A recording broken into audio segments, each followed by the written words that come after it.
আমন্ত্রণ 1 মিনিটে আজকের বাংলাদেশে, সাথে আছি আমি অনুভা বিশ্বাস। শুক্রবার ভারতে যাচ্ছেন প্রধানমন্ত্রী। ভারতের সঙ্গে বৈরিতা করে বিএনপি দেশের ক্ষতি করেছে বললেন ওবায়দুল কাদের। 8 জুলাই পর্যন্ত স্থগিত সিলেট বোর্ডের এইচএসসি পরীক্ষা।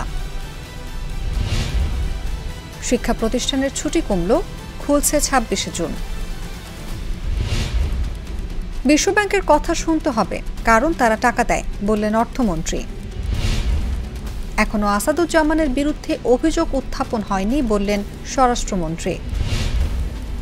সিলেটে পানি কমলেও কমেনি দুর্ভোগ।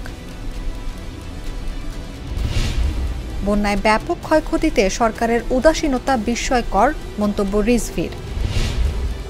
23 থেকে 27 জুন পর্যন্ত হতে পারে টানা বৃষ্টি। গ্রামাঞ্চলে কিছু কিছু এলাকায় লোডশেডিং হচ্ছে বললেন সংসদে প্রতিমন্ত্রী। এখানেই শেষ করছি 1 মিনিটে আজকের বাংলাদেশ। ধন্যবাদ সবাইকে।